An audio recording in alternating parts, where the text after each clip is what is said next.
Friday, Bears! We have made it through another week. It is me and my daughter. Sort of. I don't know where she's getting the sort of. She is my daughter. I know this for a fact. Hey, we've made it to Friday, and I am so excited that we are on this journey together. It's been awesome seeing you in our Zoom meetings, making paper airplanes, doing experiments with baking soda and vinegar and watching it explode. I hope you've enjoyed our theme about birds. In fact, I will be sending you guys a little activity packet that Danica's dad found for us and sent for us. So super cool. Thank you so much for doing that. So I know that you're going to bless our bears for sending that to us. But let's get started. Let's do a really quick run through of see who is here, who is a bear. Even though we're not in the classroom together, we are all in each other's heart. Are you ready?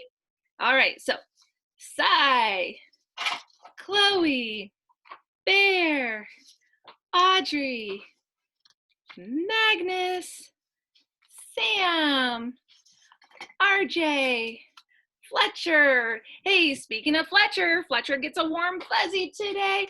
Fletcher, you cleaned up your toys and shared with your brother by giving him an old pillow for his crib that you were doing out of the kindness of your heart. So Fletcher, here's your warm fuzzy. I'm going to add it to our warm fuzzy jar. Let's give Fletcher a great big cha-ching. Ready? Cha-ching. Well done, Fletcher. We are so, so proud of you. All right, keep going.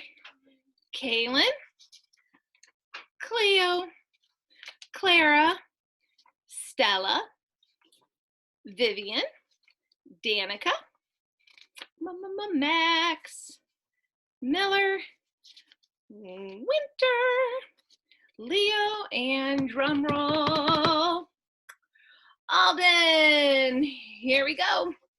I wish I had a pretty little box to put my family in. Sing it. I'd take them out and put them back again. All right, bears, all of you, you're in my heart, Miss Mimi's heart, Miss Michelle's heart, and everybody else at CLP. All right, it is, I got someone in the back. Go, baby, go. No, I'm doing a video right now. Bye.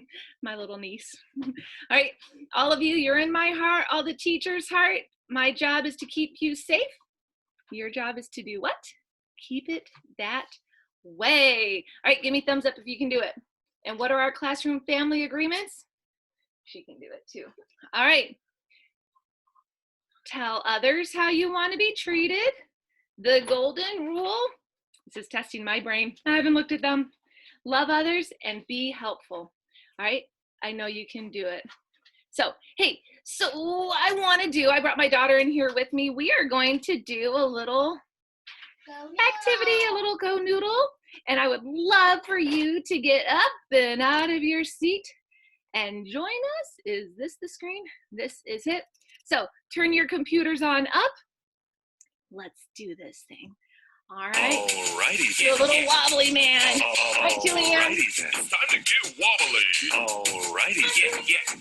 Alrighty then. It's time to get wobbly. Let's see your arm get wobbly. Let's see your leg get wobbly. Let's see your eyes get wobbly. And everybody get wobbly. Here we go. Going wobbly man. Wobbly man. Wobbly man. A little bit louder. Wobbly man. Wobbly man. Wobbly man. I can't hear you. Wobbly man. Wobbly man. Wobbly man. The bell's time. Wobbly man. Wobbly man. Wobbly man. Put your hands up with that deflate. And inflate. And deflate. And inflate. Let's see your tongue get wobbly. Let's see your head get wobbly. Let's see your teacher get wobbly. And everybody get wobbly. Now wobbly man. Wobbly man. Wobbly man. A little bit louder. Wobbly man. Wobbly man. Wobbly man. I can't hear you. Wobbly man. Wobbly man. Wobbly man. A double time. Wobbly man.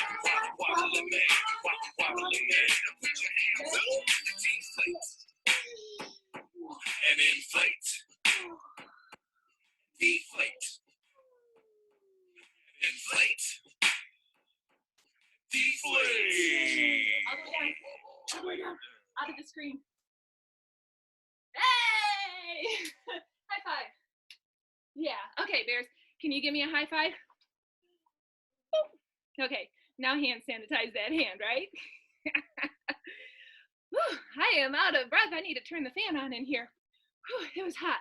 Where I am at, it was like 80 degrees today. We went swimming. Yeah, my daughter went swimming. So, hey, so I hope we got some of our little energy out. All right, let's talk about our big idea for today. We're talking about birds. All right, Avery, stay out of here. All right, so let me pull up a screen. I think you are going to like today's. Wait, it's today the you know what? Today's Friday. I think you are going to like how we're talking about birds today. Did you know that say it? birds, okay, Julianne's gonna help me. Wait, did what do I you say? know that birds are descendants of Dinosaurs! dinosaurs? Did you know that?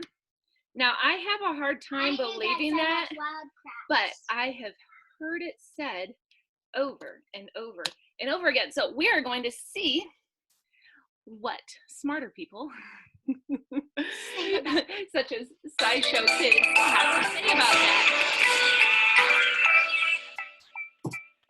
Greetings, bird brains. It's me, Dino. Jesse asked me to visit the fort today to talk about my favorite subject in the whole wide world, dinosaurs. You've probably heard before that dinosaurs, the giant reptiles that walked the earth millions of years ago, are extinct. That means they're not around anymore. And it's true that most of the dinosaurs did go extinct, but not all of them. 65 million years ago, big changes were happening all around the world. Lots of volcanoes were erupting, and then a giant asteroid collided with Earth in a huge explosion. For a long time after that, the world was very dark, and then very cold, and then very hot. With no sunlight, a lot of the plants died. So the dinosaurs that ate plants didn't have enough to eat. So many of them died too. And that meant that dinosaurs that ate other dinosaurs didn't have enough food either, and a lot of them went extinct. So it was a really hard time to be a dinosaur, but some dinosaurs were clever enough and talented enough to tough it out because their bodies had just the right adaptations, certain traits that helped them survive these big changes. The dinosaurs that survived had little dinosaur babies, and soon their babies had their own little babies, all the way down the family tree. And the animals that came from them are still living here on Earth. We call them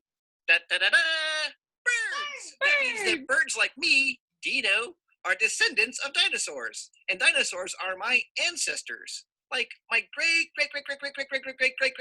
grandparents. So I'm part of the dinosaur family tree, and since birds are part of the dinosaur family, I'm not just a descendant of a dinosaur, I am one. So the dinosaurs live. Now, how do we know that birds are related to dinosaurs? Well, we have lots of clues, specifically from theropods, a group of two-legged dinosaurs that also included velociraptors and Tyrannosaurus rex. Hundreds of millions of years ago, way before the earliest birds appeared, dinosaurs were developing lots of bird-like adaptations. Theropod dinosaurs especially started to have a lot of bird-like traits that would later help birds take to the skies, like feathers. Lots of dinosaurs, even dinosaurs that didn't become birds, had feathers. Some of these feathers were more like little hairs, which probably helped dinosaurs keep warm. But some types of theropods wound up with bigger, fancier feathers, and even wings. Before they were birds, fancy feathers might have been used to keep these dinosaurs and their eggs safe and warm, or to communicate with other dinosaurs. But even though bigger theropods, like some kinds of tyrannosaurs, had feathers, they couldn't just flap their arms and fly around. To really be able to get off the ground, you need wide, powerful wings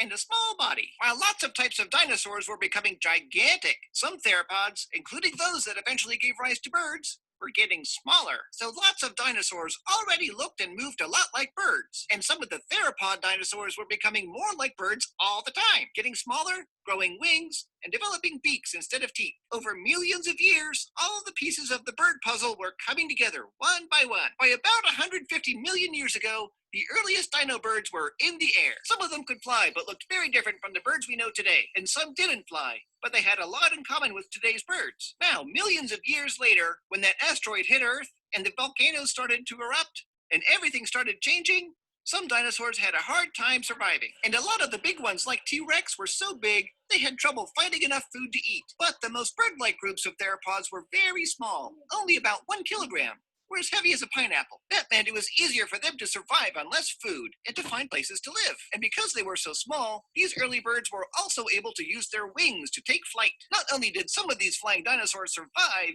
they really took off. We have more than 10,000 types of birds around today. So the next time you see one of us feathered friends flying around, you'll be able to point to it and say, hey look, a dinosaur. Thanks for joining me, Bird Brains. Do you have questions about birds or dinosaurs or anything at all? Ask a grown-up to help you leave a comment below or send us an email at kids@scishow.com. See you next time. All right, bears, as always, do this. Mind blown. Did you know that? All right. I feel like I am just a broken record saying, nope, I did not know that. So I am so thankful we are doing this study on birds this week. So we have one last bird to learn about today. There are so many fascinating birds. Now, I do not know if you know anything about this bird, but it is called dun, dun, dun, the blue-footed booby bird. All right, check it out, bears. This bird has blue feet. Have you heard of that bird before? What's it called? The blue-footed booby bird. All right, bye. Shut the door behind you. So, all right, check this out. Have you seen such a bird like this before? All right, I would just love to know why its feet are blue. Okay, you know, I know when we studied flamingos that they are pink because of what they ate. So maybe in our discovery we'll have an answer. Maybe it's just the way the birds are. So here we go. Blue-footed boobies live at sea and on islands. Whoops, I do not want to do that. Oh my goodness gracious. Backtrack. I know you guys love me so much. There we go. All right, slide 2. There it is. Females pick the males with the bluest feet as their mate. Blue-footed boobies live with their parents until they are about 2 months old. And look at this baby. Can you think of other birds we've studied that the babies, well, they kind of have that white, downish, almost furish texture on them. Look at that. All right, so those are some pictures of our blue-footed booby birds. All right. During the mating season, blue-footed birds strut around with exaggerated movements that show off their fabulous blue feet. So the type is a bird. The diet is carnivore. So what does that tell you? Does the bird eat plants, animals, or both? Carnivores eat animals. All right, the average lifespan in the wild, 17 years. That's good. Size is 32 to 34 inches. So 12, 24, 36, so about 3 feet. Maybe about this big, if you can fit in my camera here. All right, and its wingspan is nearly 5 feet. That's taller than you. So if it were to stretch out its wings from tip to tip, it's longer as you are tall. And its weight is about 3.25 pounds. That is not heavy at all. All right, so blue-footed boobies sleep at night, generally on land, and feed at sea during the day. What do you think they're eating from the sea? All right. Sometimes they feed in a group. They often fly far out to sea looking for their prey, dun, dun, dun, such as small fish, such as anchovies. Okay. The birds either zip underwater for fish from a floating position on the water's surface or make awesome dives from as high as 80 feet in the air. Once it spots a school of fish, the birds fold those wings back, becoming a streamlined torpedo-shaped predator. The booby dives into the water among the school of fish using its long beak to grab dinner. Parents take care of their chicks, feeding and protecting them until they're about 2 months old. At that point, young boobies can survive on their own. Here is our map. Again, our key, the yellow, we can look where in the world blue-footed booby birds live. Okay, so here we are, North America, Chicago, right around here. If you see my little hand floating around. Right, so we see all the way down here between North America and South America. All right, that is where we find these birds, right? Which is different because we learned about birds in Antarctica. We've seen lots of birds around Africa and Asia. This one is mostly around North America and South America. All right, that is that. All right, Bears, that's our big idea for today. That wraps up our week talking about birds. I wonder what we're going to study about next week. Kind of wait, maybe, or kind of excited. Are we going to stick with animals? Are we going to move on to something else? If you want to learn about something else, shoot us an email.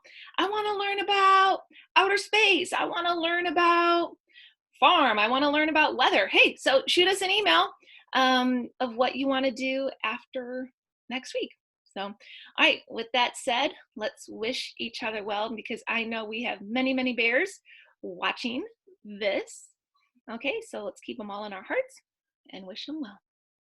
All right, we wish you well, we wish you well, all through the day, we wish you well.